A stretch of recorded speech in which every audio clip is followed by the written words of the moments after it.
Assalamualaikum warahmatullahi wabarakatuh. Kami dari kelompok 3 mata kuliah Psikologi Pendidikan yang beranggotakan Wiwi Hanifatus Solihah, Risma Nur Hasanah, dan Ayu Nuryani akan menjelaskan mengenai teori tentang belajar. Yang akan kami bahas pertama adalah teori belajar dan perubahan paradigma belajar yang akan dijelaskan oleh Wiwi Hanifatus Solihah. Kemudian yang kedua, teori behavioristik dan koneksionisme yang akan dijelaskan oleh Ayu Nuryani. Dan yang ketiga yaitu teori classical conditioning dan teori operant conditioning yang akan dijelaskan oleh Risma Nur Hasanah. Untuk lebih jelasnya, simak penjelasan kami sebagai berikut. Yang pertama, teori belajar. Teori adalah sistem konsep abstrak yang mengindikasikan adanya hubungan di antara konsep-konsep tersebut yang membantu kita untuk memahami sebuah fenomena. Sedangkan belajar adalah perubahan yang terjadi pada diri kepribadian manusia, di mana perubahan tersebut tampak pada peningkatan kualitas dan juga kuantitas, seperti perubahan sikap, perubahan tingkah laku, dan lain sebagainya. Jadi, teori belajar adalah sebuah prinsip yang saling berhubungan yang merupakan penjelasan dari sebuah fakta atau peristiwa belajar. Kemudian ada paradigma belajar atau perubahan paradigma belajar. Menurut Kamus Besar Bahasa Indonesia, paradigma adalah semua sentuhan dari sebuah kata yang memperlihatkan adanya konjungsi atau deklinasi dari kata tersebut. Teori belajar telah mengalami perubahan paradigma sebanyak 3 kali. Yang pertama, paradigma kognitif. Intinya belajar adalah timbul dari sebuah hasil sebuah pengalaman. Kemudian yang kedua yaitu paradigma afektif, yang intinya belajar adalah sebuah perubahan mental seseorang. Dan yang terakhir yaitu paradigma konstruktivis, yang intinya bahwa proses belajar adalah konstruksi dari sebuah pengalaman. Teori behavioristik.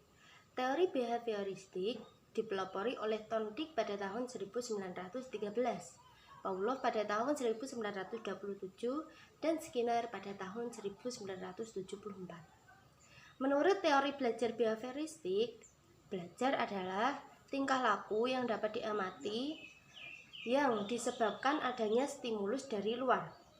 Seseorang dapat dikatakan belajar ditunjukkan dari perilaku yang dapat dilihat, bukan dari apa yang ada dalam pikiran siswa tersebut. Stimulus tidak lain lagi adalah lingkungan belajar anak, baik yang internal maupun eksternal, yang menjadi penyebab belajar seorang siswa. Sedangkan respon adalah akibat atau dampak berupa reaksi fisik terhadap stimulus. Contohnya yaitu ketika siswa itu aktif dalam proses pembelajaran, penilaiannya itu tidak sesuai dengan keaktifan siswa, maka siswa itu akan menurun semangatnya untuk belajar. Berikut beberapa karakteristik teori behavioristik. Yang pertama yaitu perubahan perilaku manusia sangat dipengaruhi oleh lingkungan. Yang kedua yaitu mementingkan bagian-bagian yang terpisah. Yang ketiga, mengamati perilaku manusia dari reaksi-reaksi yang timbul karena pengaruh sistem.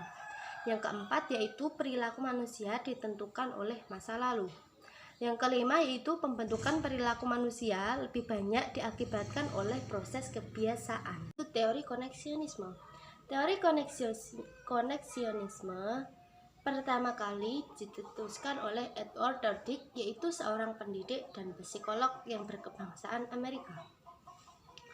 Menurut Thorndike, belajar merupakan peristiwa terbentuknya asosiasi-asosiasi antara peristiwa-peristiwa yang disebut stimulus dengan respon.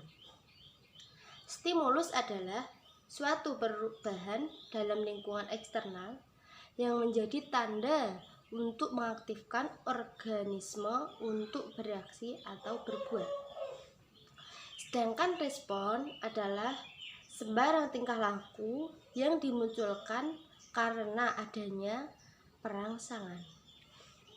Dari hasil percobaan yang dilakukan oleh Thorndike pada seekor kucing, Thorndike merumuskan beberapa hukum. Yang pertama yaitu Law of Readiness atau disebut dengan hukum kesiapan. Jika seseorang siap dalam melakukan tindakan, maka tindakan tersebut akan berjalan dengan lancar dan baik. Yang kedua yaitu law of exercise atau hukum latihan. Tindakan akan menjadi kuat dengan latihan dan akan menjadi lemah karena kurangnya latihan. Yang ketiga yaitu law of effect atau hukum akibat. Jika belajar memberikan efek yang menyenangkan pada siswa, maka siswa akan mengulanginya dengan terus-menerus. Begitu juga dengan sebaliknya. Yang keempat yaitu associative shifting atau disebut dengan hukum perpindahan asosiasi. Yang kedua adalah teori classical conditioning. Teori ini merupakan pemikiran dari seorang ilmuwan Rusia yang bernama Ivan Pavlov.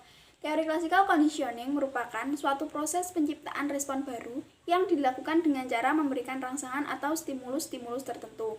Teori ini dikenal dengan sebutan respon conditioning. Dalam teori classical conditioning, Ivan Pavlov berasumsi bahwa dengan memberikan rangsangan-rangsangan tertentu, perilaku seseorang dapat berubah sesuai dengan keinginan.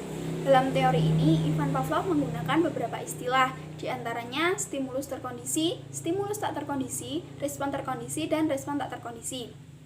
Dalam teori classical conditioning, Ivan Pavlov melakukan eksperimen dengan menggunakan seekor anjing. Pertama-tama, ia memberi alat penampung cairan yang telah dihubungkan dengan pipa kecil dan diletakkan pada salah satu kelenjar air liur anjing. Sebelum dilakukan eksperimen, secara alami anjing akan mengeluarkan air liur apabila dimunculkan makanan. Dan secara alami pula, anjing tidak akan memberikan respon apapun ketika diberikan stimulus lainnya seperti memunculkan bunyi bel. Dalam eksperimennya, Ivan Pavlov secara bersamaan memunculkan bunyi bel dan memunculkan makanan.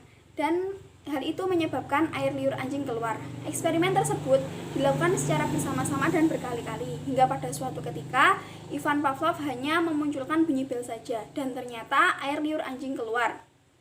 Kesimpulannya, stimulus terkondisi dapat memunculkan respon terkondisi apabila stimulus terkondisi dan stimulus tak terkondisi telah berkali-kali dilakukan secara bersamaan. Artinya apa? Memunculkan bunyi bel saja dapat memicu air liur anjing keluar apabila memunculkan bunyi bel dan memunculkan makanan telah berkali-kali dilakukan secara bersamaan.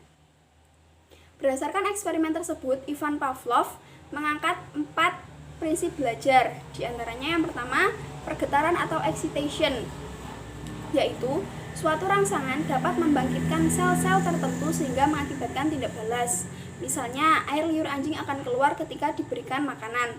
Yang kedua, penularan atau irradiation, yaitu terjadinya reaksi dari sel-sel lain yang berada di sekitar sel yang terkena rangsangan.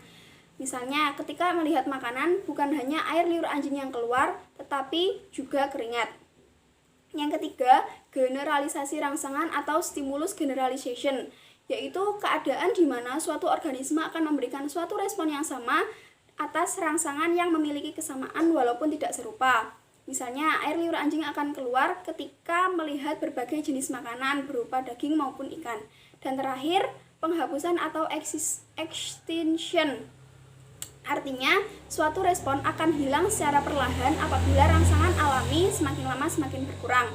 Misalnya, respon atas keluarnya air liur semakin lama semakin berkurang, bahkan hilang apabila tidak dipasangkan dengan pemberian makanan. Yang ketiga adalah teori operant conditioning. Teori ini dikemukakan oleh Skinner sekitar tahun 1930-an. Dalam teori ini, Skinner lebih menekankan pada operan respon yang timbul dan akan berkembang disebabkan oleh rangsangan atau stimulus-stimulus tertentu. Dinamakan operant conditioning karena respon bereaksi terhadap lingkungan sebagai efek dari reinforcer. Menurut Skinner, perilaku terbentuk karena konsekuensi yang ditimbulkan. Konsekuensi yang menyenangkan atau positive reinforcement, dikenal juga dengan reward, akan membuat perilaku tersebut diulangi kembali. Sebaliknya, konsekuensi yang tak menyenangkan atau disebut negative reinforcement atau punishment akan mengakibatkan perilaku tersebut dihindari. Dalam teori ini, Skinner melakukan percobaan dengan menggunakan hewan kucing, anjing, dan anak ayam. Ketiga hewan tersebut dalam keadaan lapar dimasukkan di dalam kotak yang telah ditata sedemikian rupa.